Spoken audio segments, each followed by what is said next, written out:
Hello guys, आज मेरो दराजबाट सामान आएको छ। यो दराज चाहिँ अब म मेरो यो चक्कुबाट खोल्नेछु। म चाहिँ जहिले पनि यो छेउबाट चाहिँ यसरी काटेर खोल्छु हैन। काट्दाखेरि र अनि त्यसपछि म हातले ट्राई गर्छु। हातले भयो नत्र चाहिँ म फेरि चक्कुले नै सबै खोल्छु धेरै जस्तो चाहिँ।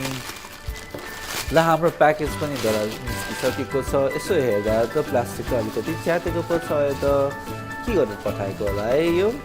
ल अब यसरी निकाल्दै तान्न खोज्दाखेरि चाहिँ निस्किँदैन भनेर हेर्दाखेरि त निस्किँदैन परेछ।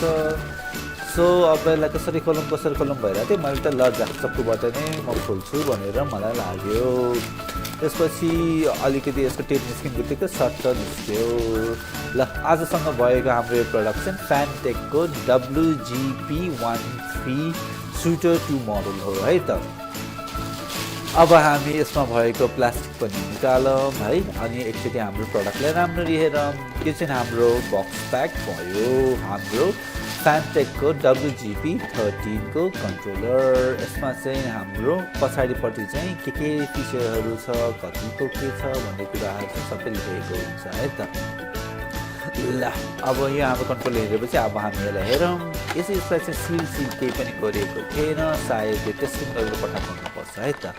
भित्र हेर्दा चाहिँ हामीसँग आउँदा के आउँछ भनेर भन्दाखेरि चाहिँ हाम्रो यो कन्ट्रोलर भइहाल्यो है। मैले प्लास्टिक निकालेपछि यो हाम्रो कन्ट्रोलर भयो। यसको बिल्ड क्वालिटी चाहिँ ठिकै मात्रै छ है। अलिकति प्रिमियम चाहिँ हुनुपर्ने थियो तर छैन।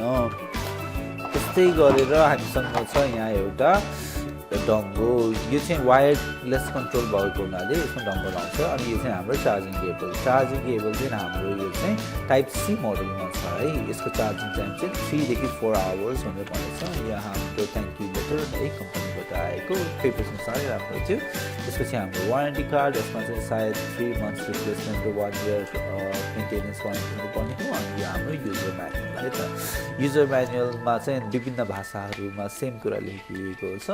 यसमा चाहिँ हाम्रो बत्तीहरूले के गर्छ, कसरी जोड्ने, बिग्रियो भने के गर्ने भनेर इत्यादि कुराहरू छ। म्यानुअलहरू चाहिँ जहिले पढ्नु होला है त।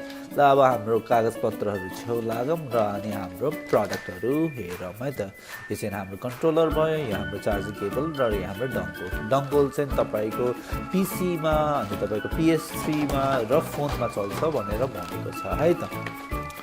यो कन्ट्रोलरको विशेषता चाहिँ यसमा टर्बो र टियर बटन हुन्छ। अनि यो चाहिँ तपाईँको 12 मा चाहिँ तपाईँको टियर र टर्बो बटन हुँदैन। अनि यसकै चाहिँ तपाईँको वायर्ड भर्जनमा पनि पाइन्छ।